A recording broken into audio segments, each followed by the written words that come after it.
লেখক মুশতাকের গায়েবালা জানাজা পড়েছিলাম। সেই গায়েবালা জানাজার স্মৃতি আমাদের মন থেকে মুছে যায়নি।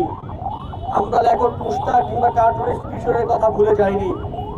আমাদের এখনো মনে আছে লেখক মুশতাককে তার বাসা থেকে তুলে নিয়ে কাস্টোডিয়াল টর্চারের মাধ্যমে শেখ হাসিনা সরকার খুন করেছিল। সেই দিনের কথা আমাদের মনে আছে। আমাদের লেখক মুশতাকের কথা মনে পড়েছে যখন হাসান নাসিমকে তার বাসা থেকে তুলে নিয়ে যাওয়া হয়েছে।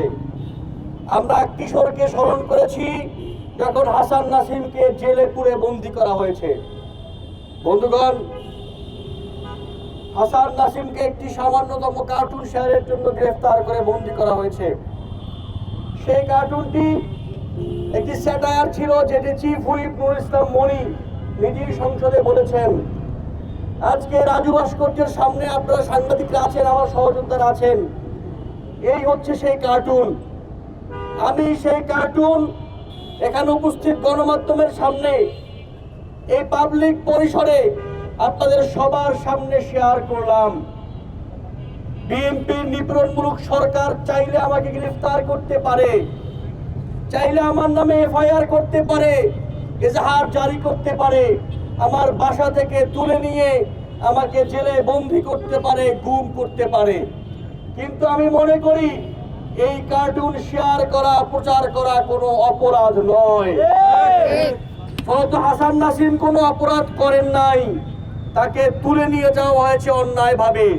তাকে যেই ধারায় তুলে নিয়ে যাওয়া হয়েছে সেই ধারায় তুলে নেওয়ার 3 ঘন্টার মধ্যে জানানোর কথা ছিল কেন তাকে গ্রেফতার করা হয়েছে।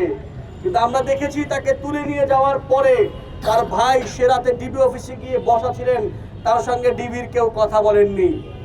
আমরা দেখেছি গত পরশুদিন তার জামিন শুনানি হওয়ার কথা ছিল, সেই জামিন শুনানি আটকে দেওয়া হয়েছে। আজকে কিছুক্ষণ পরে হাসান নাসিমের জামিন শুনানি হবে। আমরা স্পষ্ট দাবি করছি হাসান নাসিমকে আর আটকে রাখা যাবে না। আজকের শুনানিতে হাসান নাসিমকে জামিন দিয়ে সসম্মানে মুক্তি দিতে হবে।